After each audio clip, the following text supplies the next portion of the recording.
By the way, I have a special favor to ask. If anybody would care to sit like in these couple of chairs right here.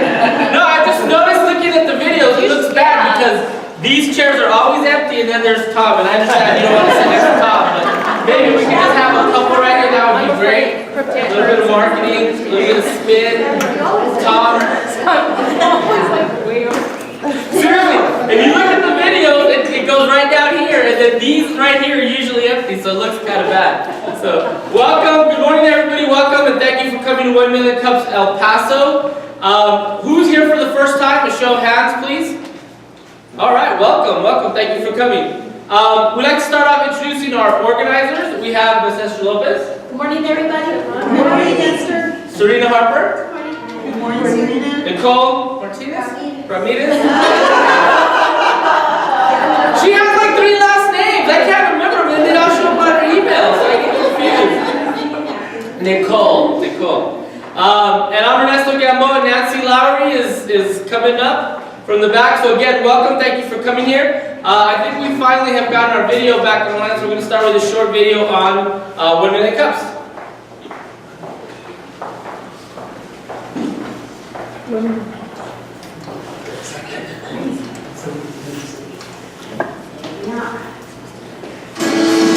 One Million Cups is a weekly educational program developed by the Foundation. Over the years, we've added more cities, creates a clean energy here to see what's happening across the country. What I've learned from other entrepreneurs is very, very valuable. Sitting in a room with other people that have ideas too, it helps people to really think, you know what? My idea is worth something. It's worth pursuing. It's worth going after it. Even if it looks like a challenge, I should still go out and try to do it. Okay, so that's 1 Million Cups. It was started by the Kauffman Foundation for the purpose of entrepreneurial showcase, networking, and support and education. So every week we bring in 2 entrepreneurs and they tell us their story, their entrepreneurial journey, their trials and tribulations, their successes. And then you all as the audience get to ask them questions for 15 minutes.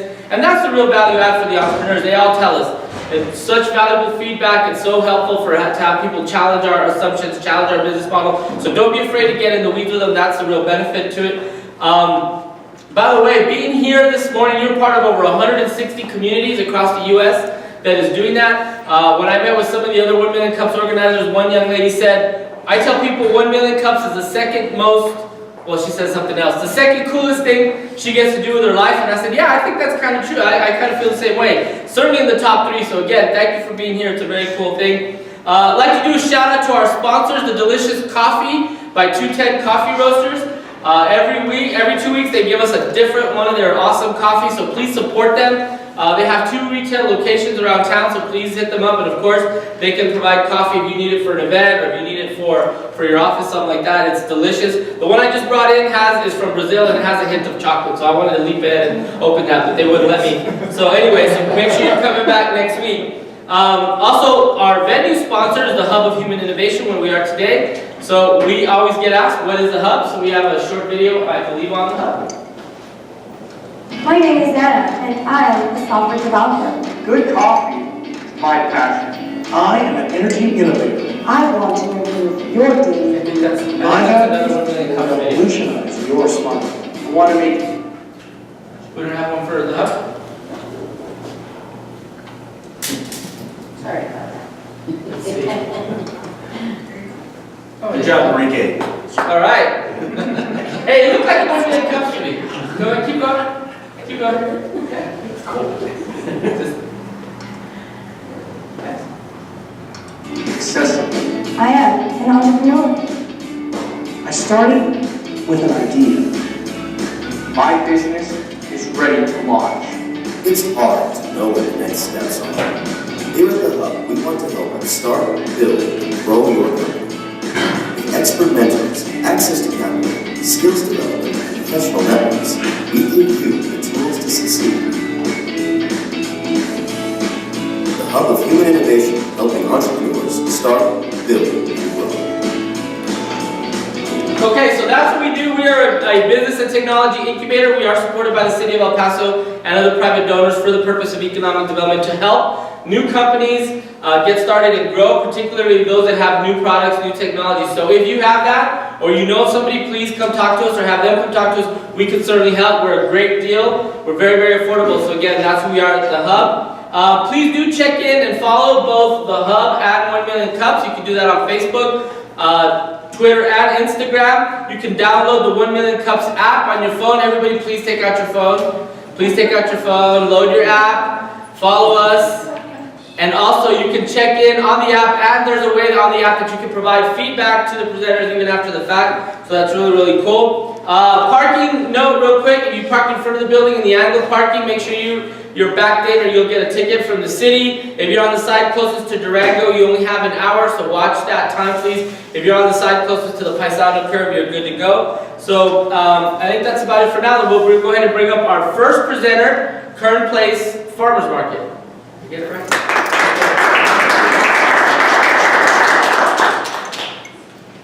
Good morning, everybody. Good morning. My name is Adam Marshall. I'm the organizer of the Kern Place Market. I've been here before. I'm also the founder of Good Days Trading Company and the CEO of a company called Mayan Pigments. Today I thought it was a good opportunity for me to come and talk to you regarding this event. It's a community event. It's very new to this community, but I personally think it's very important. How many of you are familiar with Kern Place as a neighborhood? Okay. How many of you are familiar with Cincinnati Street? Okay, very good. So we are a traditional farmers market today. I'm going to tell you a little bit about who we are. Established this year. It's very new. It's the last Sunday of the month from March to November. We are the only nonprofit farmers market in town, and we're fiscally sponsored by the Paso del Norte Community Foundation. If you see any typos, I created this on my phone yesterday. Please forgive me.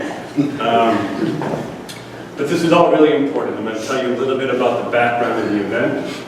I was originally hired by a city council member to coordinate this event as a one-time event. It was sponsored by the city of El Paso. Then they left me with a bill.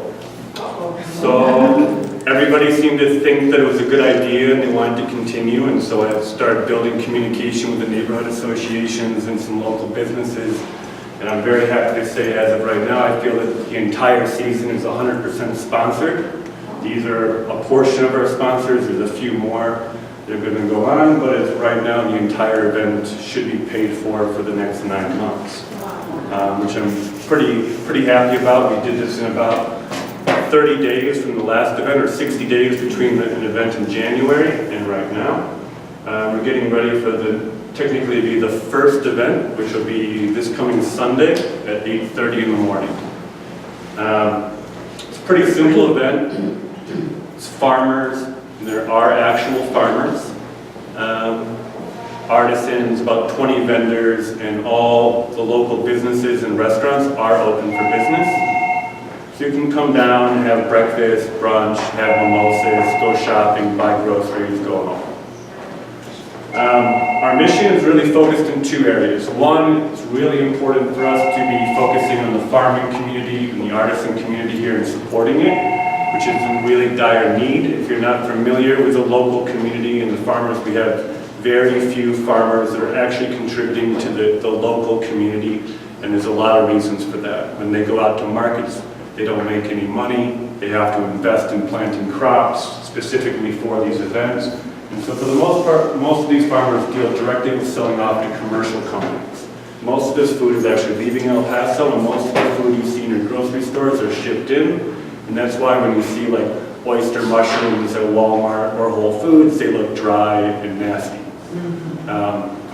It's also really important to be involved with the local community. All of our vendors are entrepreneurs. They are all small businesses. They are all very important to this community. And we hope to give them an opportunity to grow, not just the farmers, but the artisans as well. The second part of our operation is really developing an event that specifically adds value to the community. Starting off, we will not have food trucks. We will not have a lot of small businesses. We won't have a lot of lower-end crafts. We're going to keep a very tight culture to our event, and hoping that we can create something that the people, specifically in the neighborhoods that live there, want and can appreciate, so them and their children can walk down, buy some groceries, meet some farmers, meet some artisans, learn some different things about their community, maybe even have breakfast and go home, but do something nice in their own neighborhoods. Right now, there are several other markets in El Paso. There's a farmer's market downtown every Saturday that's really an artisan market that's organized by the Museum and Cultural Affairs Department. There is an event that's been going on for a very long time every Saturday at Ardavino's Desert Crossing, which is in, I believe, Santa Teresa, if I'm correct. And then there's the Upper Valley Market, which is more of like, it's a lot of just food trucks, anybody that wants to be there. So our event is very different than these other events. Our current objective is developing fundraising programs. We are a nonprofit, and we do rely on money that comes in. Our vendor fees do not cover our costs. We close down the streets from Stanton to Mesa. We have to barricade bathrooms. We have to hire police, insurance, permits. There's a lot of things that go into this, staffing, marketing materials. Overall, the event costs over $1,000 per event just to close down the streets and have a few people out there. So our vendors aren't paying for the event to happen. In fact, they would only cover about a third of our costs. Applying for grants, we're technically, because we're fiscally sponsored, we're eligible for grants. The USDA has 2 grants currently available specifically towards farmers markets.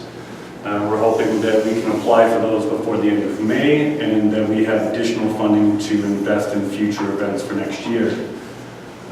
Building stronger communication with the local farming and artisan community. This is very complicated. Our first event, we had 3 farmers. They sold out very early. People were like, there's no farmers. And so I've reached out this month. We do have farmers. We have quite a few more farmers and artisans, but we need to continue building communication and awareness of the event so that people show up. I'm just going to go through because I only have a minute left. But our strengths, we don't have a lot of competition. We're on a Sunday morning. There's no other events really in the area on that day. We have a lot of interest in the community, and we're fiscally sponsored, so we can take tax-deductible donations and apply for grants. Our weaknesses are we're still very new. We have a lack of staffing. I am the staff.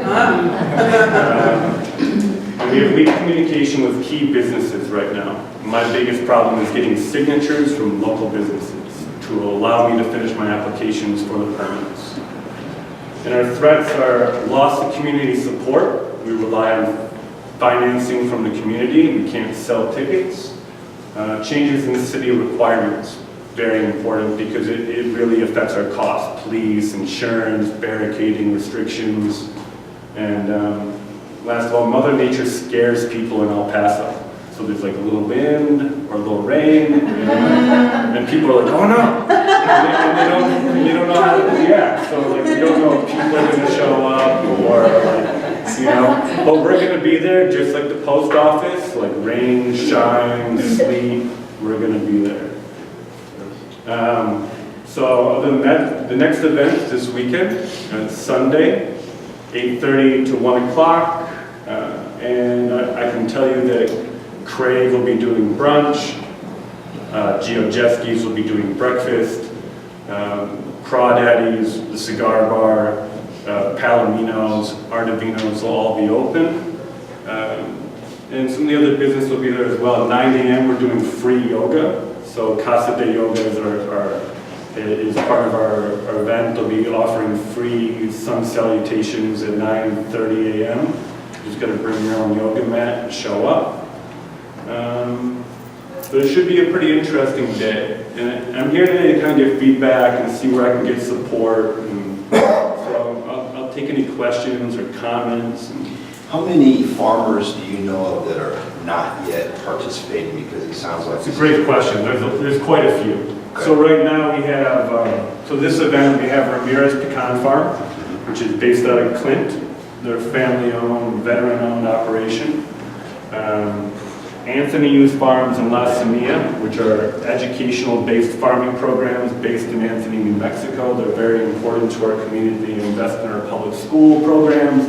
They invest in a lot of different communities. They also invest in the infrastructure, but they are not enough. But they are in communication with other farmers. There's 3. We have El Verde, which is also a veteran-owned hydroponic indoor growing operation based in Anthony, and they sell mostly commercial. This will be the 2nd event in El Paso that they're going out into the community. But they'll be doing sprouts, and they'll be doing fresh wheatgrass, and making juice on the spot, and they'll have greens and those type of things. We have, I believe it's Granadas Del Rey, which is also based out of Anthony. They are locally raised Creole beef, dry-aged beef.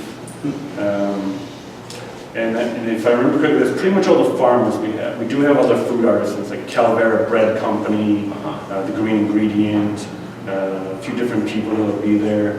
But the farming community, there are more farmers here.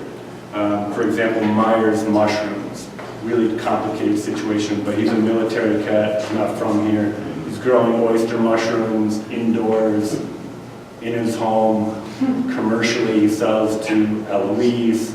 He sells to Cafe Central, Arlevinos, and probably 7 or 8 other restaurants that I could name, but they don't see the value in coming out to the farmers markets. There's also a couple of large distributors here. They're actually family-owned businesses, the wholesalers, and they have large farms just across the border, maybe 40, 50 acres. They're growing organic squash. There's a good amount, but there's no infrastructure here. There's not enough infrastructure for them to make money off the local businesses. They have to invest in time. And the markets, most of them aren't actually farmers markets. They're just markets. So there are a good amount more farms, but I only have so much time. I have to go out and talk to these people, build relationships, get them to trust me enough to invest in coming out. So these farmers, some of them have actually planted crops specifically to come out to this event. Thank you. Did you say that for the grant, you have to have so many signatures to start with? No, for the application, for me to close down the streets, just to acknowledge that I'm closing down the streets, for me to be able to apply for the application, I need to have signatures from all the business owners or landlords that are on the street. And for me to be able to apply, and I have to apply at least 30 days in advance for everything to go through, because it gets evaluated by the police and the fire department and traffic control, a lot of different issues. And for example, I leave Monday for 26 days, so I have to have the application in by Friday before I leave. But it's an issue. People don't answer their phones, they don't answer their emails, they're never in their businesses. So it's like me calling and chasing and running just to complete silence to acknowledge that I'm doing this. There's not, unfortunately, there's not an organization representing all the businesses in that area. 2 questions. So just off of that, so you got to submit that form every month? Right now, yes. Due to the way that there's certain restrictions in regards, if I apply for an annual permit, which is possible, there's additional costs. Okay. Why are you doing this? You have your other Good jobs. question. I mean, is it your passion or? My business, one of my other businesses I started, founded on building more sustainable trade relationships for small shareholder farming communities, mostly focused on developing countries and a global issue, not necessarily a local issue. However, this falls right in line. I'm not set up to invest in the local infrastructure, and they're not really set up to play in it. So it just kind of worked out. I get to build something that allows me to support the local artists in the farming community without me having to invest financially in it, but it also allows me to build key relationships because I'm selling quinoa and chia seeds and hemp seeds and raw cacao. I'm setting up as a vendor as well. So I'm not just an organizer on the payroll, but I'm setting up and building relationships with people. Okay. And so it's a great opportunity for me. But I think that's a really great thing for the community. It's not complicated for me to organize. Once the money's there, the paperwork and the marketing and event coordination, I have over close to 15 years of experience in event production in the entertainment industry. And so organizing a farmer's market isn't isn't so complicated. There's no ticket sales, no alcohol sales, no big legal issues. It's just building good communication in between the farmers and artisans and the neighborhoods and the sponsors. But it's a good question, but I am passionate about building a more sustainable food system here. And I think this is a good opportunity for me to contribute to that. Have you reached out to any of the community gardens in El Paso? I haven't reached out to any of the community gardens. I'm not aware of any really efficient community gardens. There's some small things, some people that I know have helped educate some of those people. I have reached out to like Bowie High School because I'm looking for people that are actually serious about entrepreneurship. They need to be able to show up and not look like it's a hobby. Because if I have, like, for example, an egg farmer that shows up and runs out of eggs at 9 o'clock in the morning, they're of no use to me. So a lot of the people that are like hobbyists aren't really good potential farmers. Well, I do know there are some community gardens that they give everything to the food banks when the harvests come in. A lot of those are like set up on churches and they're for the food banks and those type of things. I haven't really gone that route because I think that there'd be more, like the way we set up the fund is that I can actually invest in producing produce. So I could actually set up my own gardens or greenhouses or do those things. But I think there's farmers here that are probably, they're more efficient to be able to come and produce and support produce and to be able to fit the needs, and that's how they make their money. So I've been more focused on building relationships with people that are like building farms and not necessarily community gardens. But I think they're very important, and I'm glad that we have some. Would you consider expanding beyond food? Beyond food? Yes. You know, if you look at other places that, other farmers market, they might start as farmers market, but then I'm thinking of, you know, when I was first here about a month ago, there was a business that they were making soap, like artisan soap, right? And yeah, then actually, you have crafts, and there are so many things that there's a come lot of together. things at this market. So, like, we're going to stay away from a lot of crafts. We're looking for people that are painting sculptures and do metalwork and ceramics and those type of things. And half of our farmers market is artisans. The lady who spoke a couple weeks ago here that does soap, she's a customer and friend, and she'll be here there as a vendor as well. Got it. But we are looking for those types of things. We are also limited to space. We can only fit 21 vendors on one block legally, and we don't have the infrastructure to set up and expand because of a few different issues. The streetcar tracks restrict us from closing down Stanton. In fact, I have to have special permits and training for safety to be able to be even having the event near them. And we'd like to expand over to where Craig is, so it's 2 blocks. But I'm concerned about children crossing the street and situations like that. So, but there'll eventually be room for a lot more, but there'll be always artisans and food. Have you connected with El Paso True Food? True Foods, I'm very familiar with who they are. They don't really have an interest in being at farmers markets. And the thing is they're technically, like, they've been trying to develop a CSA. They are also a reseller. CSA is a community-supported agriculture program. So, like, you invest in the farms, but normally you would invest, like, in the future crops, and then you get some of it. They sell, like, a weekly box. And as far as the conversations I've had with them in the past, they don't go to farmers markets because that's where farmers should be. And I personally agree. If they're there, then they're taking a degree of separation between the community and the farmers, and then the children and the community don't actually get to interact with them, and the money's not going directly into the farmers' pockets. And so they're a great opportunity to support our system here, but it's not a good, like, potential vendor necessarily for this event. You mentioned about keeping up a certain standard as far as the caliber of vendors. Difficult, yes. For various folks you have who represent themselves at your farmers market. How do people have to apply? People do have to apply. They don't have to accept their applications. There is a process, and I am in the process of building a board as well. Right now we're restricted because a lot of the markets are mostly crafts, they're not really art fairs. So getting people with high-end art to come out and then actually getting them to be able to make sales is a very complicated process. I've been to quite a few different art fairs, for example, in different areas of the country where people travel from all over to go to that event. This is a unique neighborhood. The people there are willing to pay for what they want, and I think that it's possible, but it's difficult to get them to come out because they're normally showing in galleries or there's some like local organized tours here. There's some artists here that organize their own tours. So they organize people and they go to the artists' homes and they go like through like for like a weekend. They'll go through the artists' homes and they make all their purchases there. So it's a complicated process.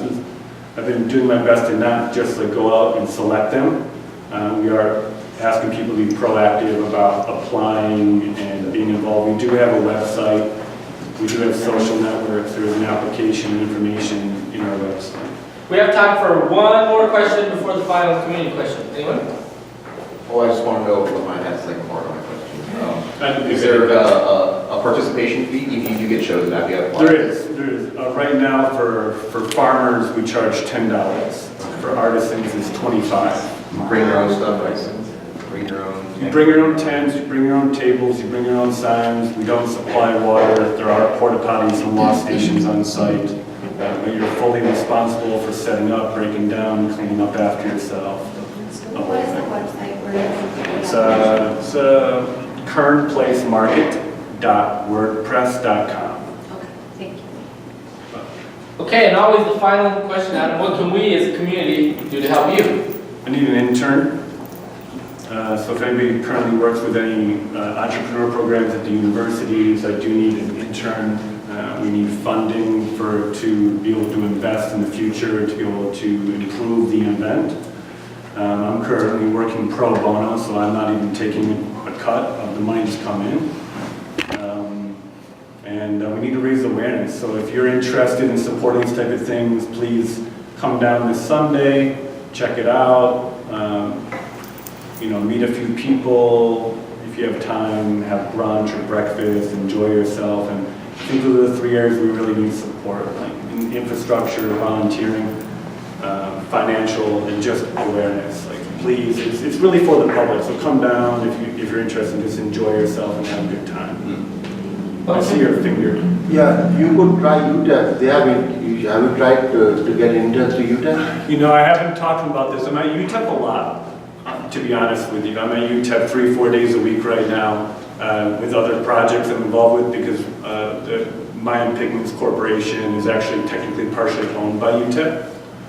They own our patents, actually. We license them. But I haven't had the time to reach out, figure out I which can give you the department. name of somebody there. I can point you in direction. That would be very helpful if I could get that information, because if I could make a phone call and find support, it'd be very helpful. It'd be very helpful. But thank you very much.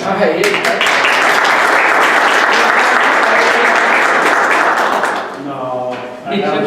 Okay, but hold it for the picture then.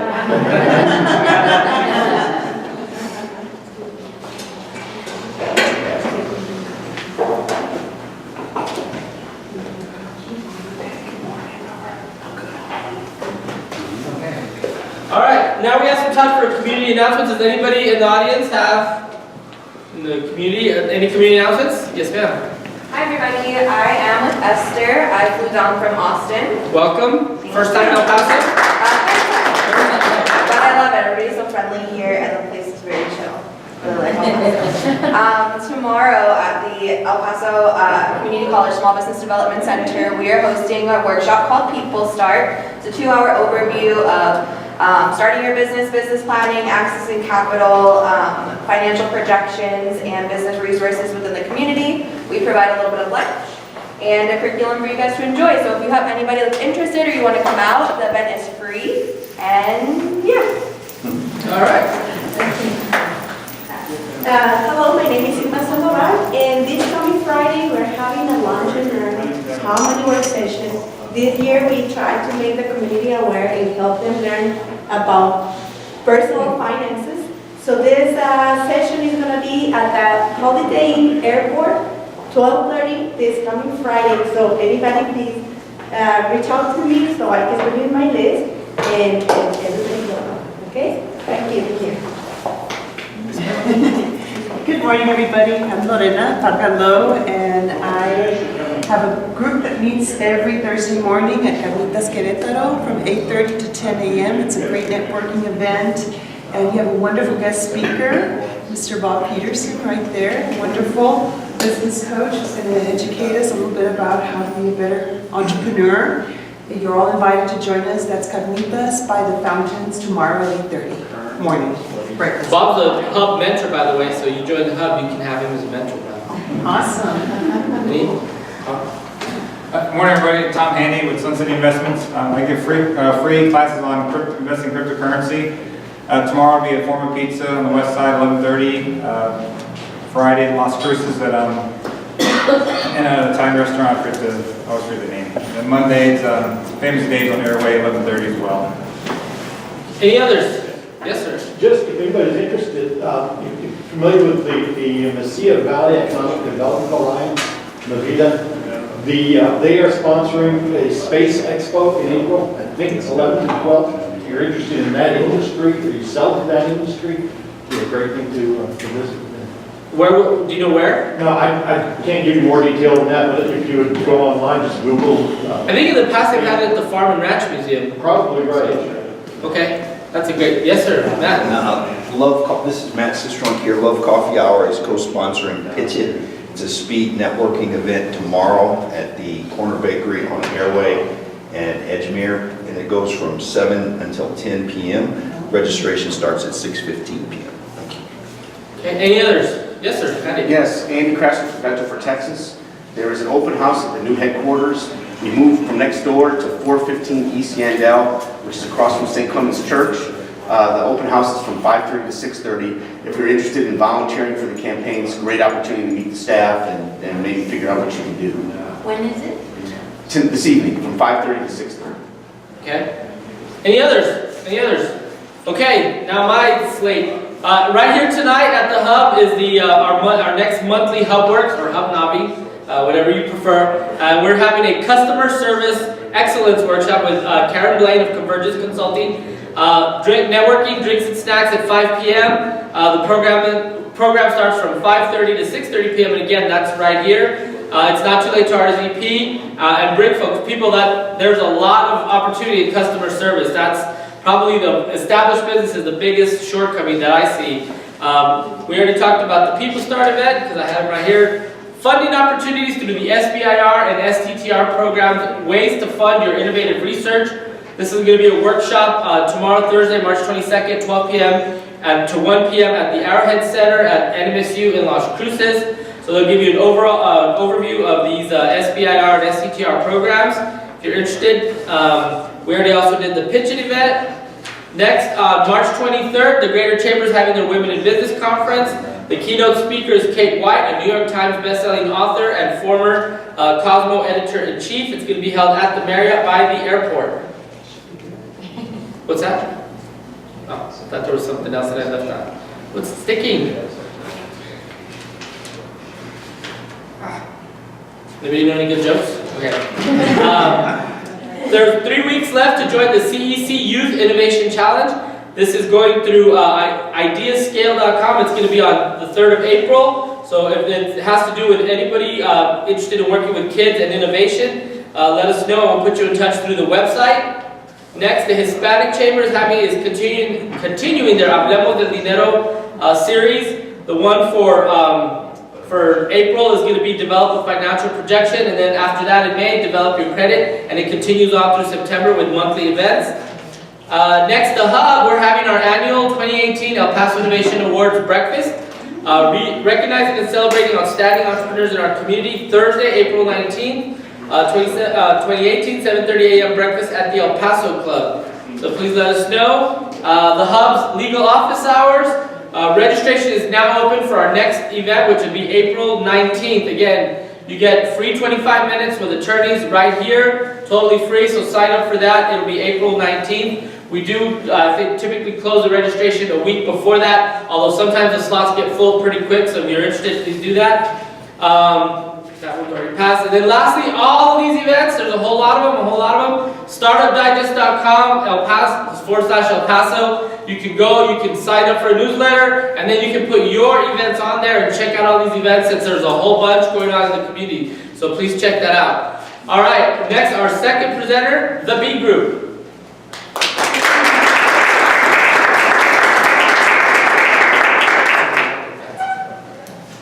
All right, good morning. Good morning. All right, so before I get started, I'm not from El Paso, I'm from the East Coast. So all this sound that's going on right now, I did not have allergies until I moved here. So, so bear with me.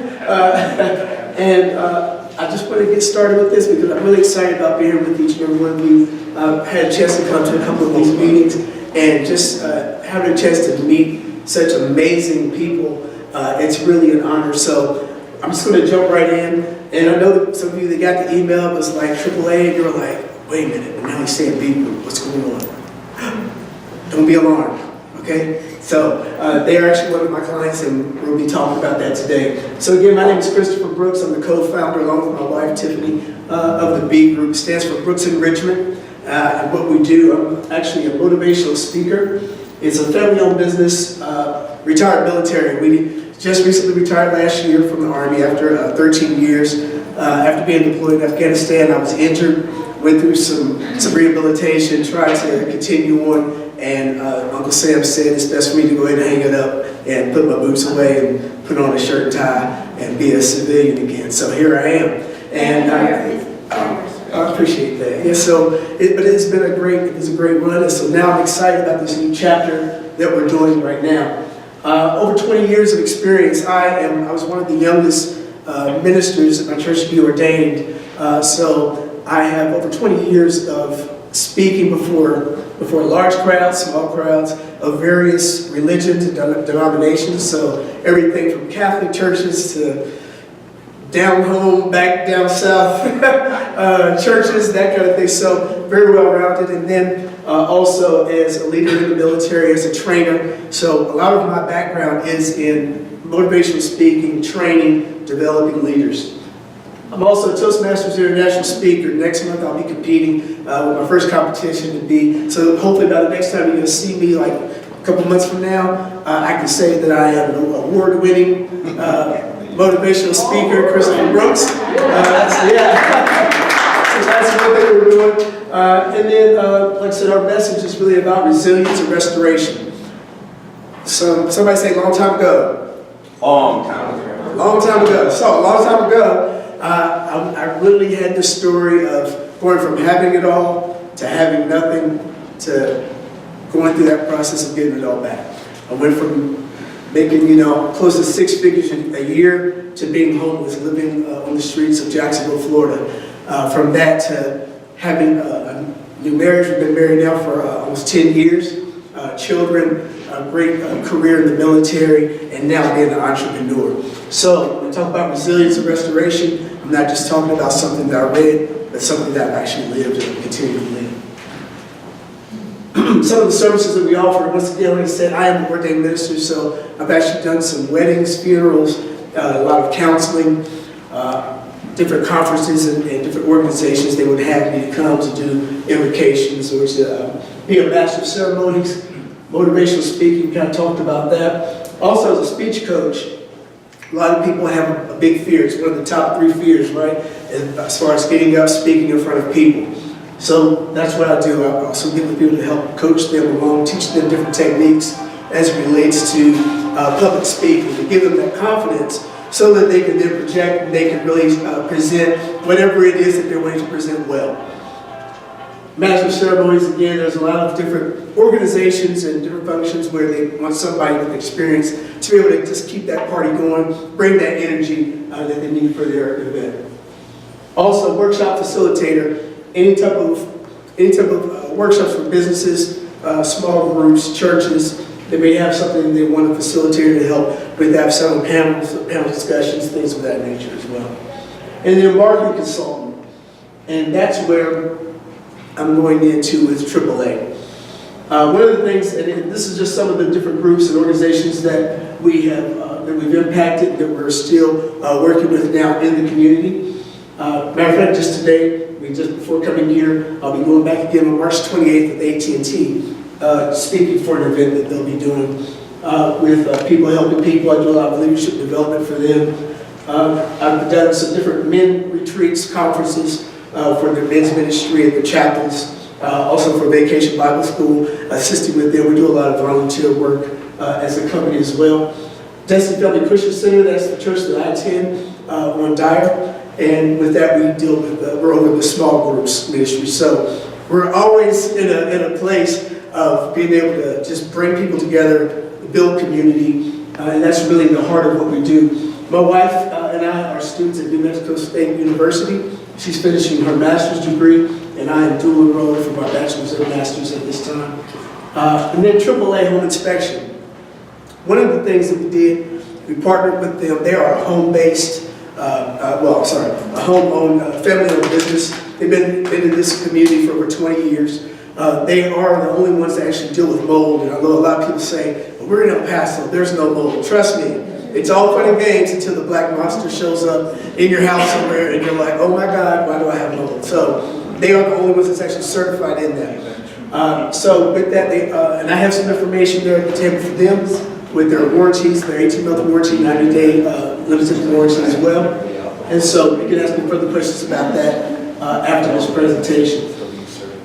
Now, with our social media, this is really what we've been operating on since September of last year when we started the business. My wife and I were sitting at home, and they told me, "Hey, you're going to be, Mr. Brooks come October 31st, 2017." And I said, "Man, what am I going to do now?" And I decided I did not want to just work a normal job. I didn't want to just be, somewhere just for the sake of having a job. And I said, "What is it that I'm really passionate about?" I love to talk. I love to run my mouth, and I love to connect with people. That's really my passion. We believe in finding a need and filling it. So one of the things that we decided to do when we started the B group was doing the motivational speaking, the coaching, but also dealing with radio, television. So if anybody's ever heard of KSCE TV, it's a local television station here. I've been on there, and that's one of the things that we are really leaning towards taking as we move forward this year, is doing more radio and television. So with that, right now we have a Facebook fan page where I do my daily motivational moments. That's also a book that will be coming out here shortly. That's another project excuse me, that I'm working on that will be out here this summer. So this is a good contact for us, a good way to be able to reach us. Social media has really been our base, but we want to take it higher. And that's why we're here today, to just be able to connect with the right people to help us take it to the next step. So the B group, that is what we do. And at this time, if you have any questions for us, we would love to. Can you go back one slide? Yes. That's my first question. That was just good. There you go. That was easy. Thank you. I personally also like to talk. Okay. I like to talk. My wife will tell you that I talk way more than you should. We connect with people that are both interested. But I think that, for me to learn how to speak to people, it's been an ongoing process of learning how to communicate. I joke about it and say, I talk a lot and people make fun of me, I'm practicing, right? And as soon as training and learning to be more, improve your speaking skills, what's one thing that you've had to overcome other than fear? Other than fear is really just practicing outside of that particular moment, just making sure that you are a subject matter expert on whatever that topic is that you're going to talk about. And if you don't know what you're talking about, don't try to fake it till you make it. Make sure that you either do your due diligence and study the material, so that way you can really understand what it is that you're speaking, so you can speak with confidence. Or just be honest with that person that's doing that event. That, hey, you know what? That is just not my lane. That is not something that I do. And be honest about it. It's better for you to be honest and say, hey, this is way over my head. It's just not my lane.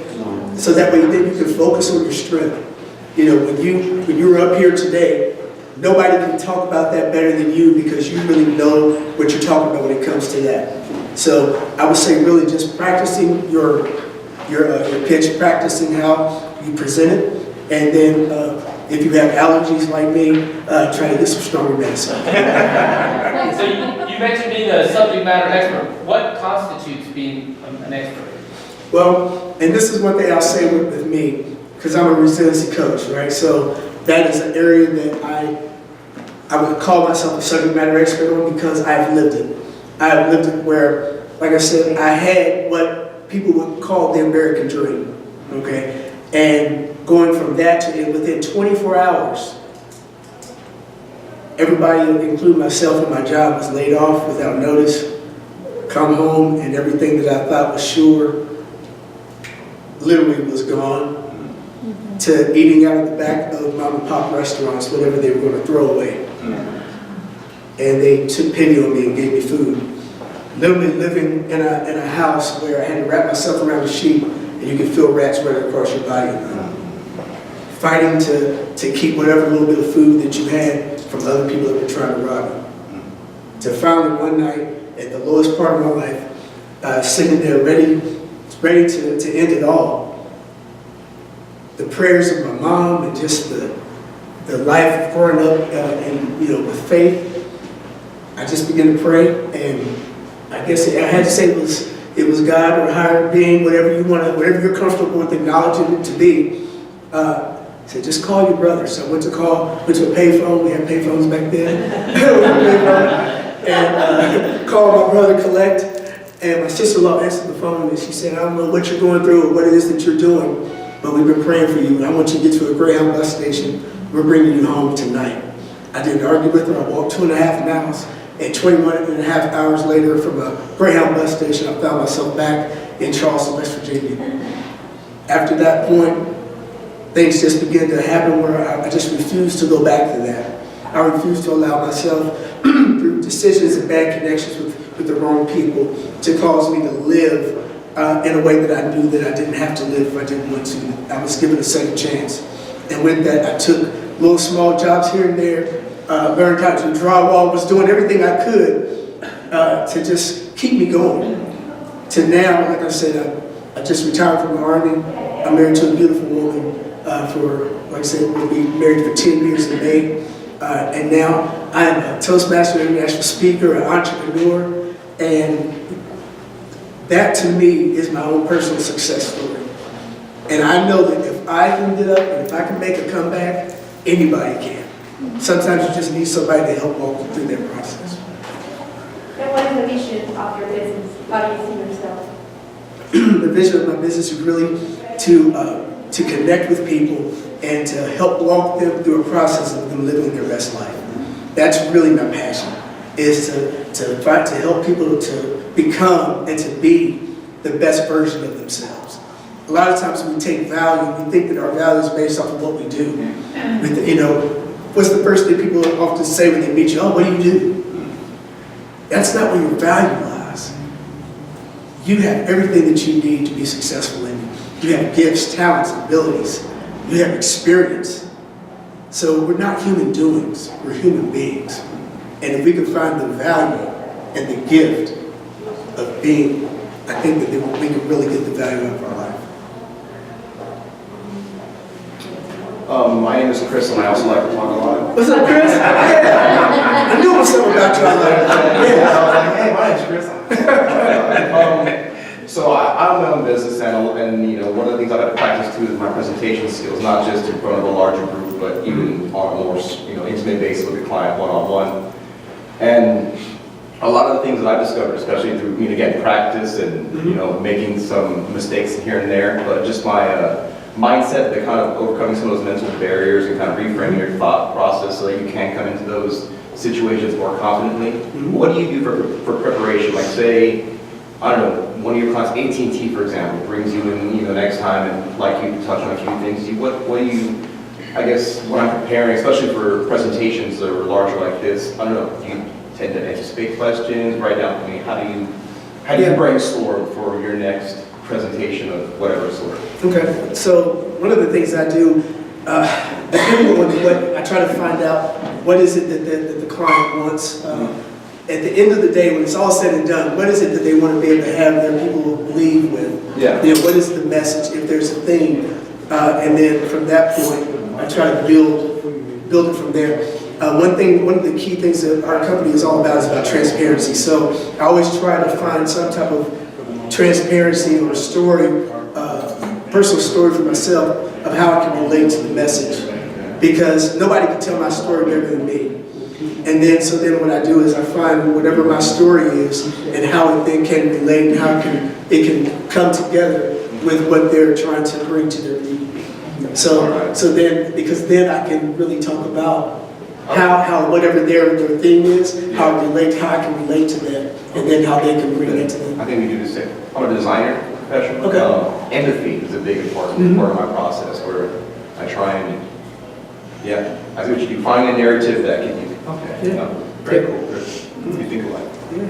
Okay, Chris. Any other questions?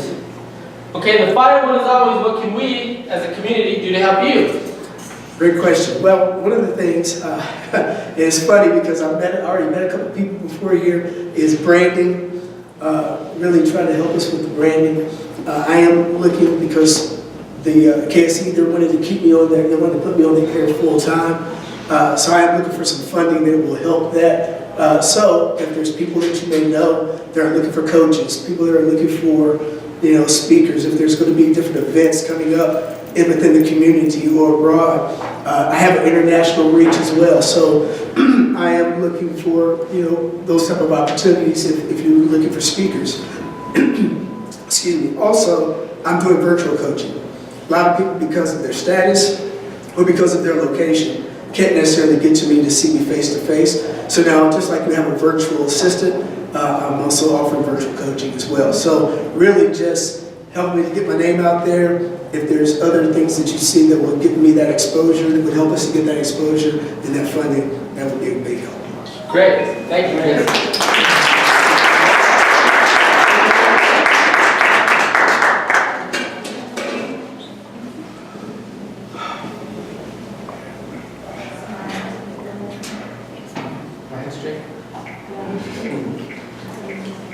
All right, thank you. Chris is absolutely right. We as Hub 1 Million Cups organizers, we have a list of over 40 people that have attended an event and say, yeah, we want to present, and they won't apply because I think they're afraid. Some of them confess to being afraid and not ready. Including I think a couple in this room. Oh, but you did it. You overcame it. So yeah, maybe you can work with our pro bono with our presenters a little bit. So anyway, again, thank you for coming out. Please do. If you did not sign in on the way in, please do sign in on your way out. It's vitally important that we do that. So we report back to our supporters. Oh, now we haven't given away our other mug. So. This is a big card, so I guess she was going to win for sure. Irene? Yes, that's me. Oh, and you were the first. She's the first time attendee, so that card sits out in the bowl. So again, one last pitch. Our customer service event tonight. Please, RSVP, please do come by. Please come back and see us here at 1 Million Cups next week and bring a friend. Thank you.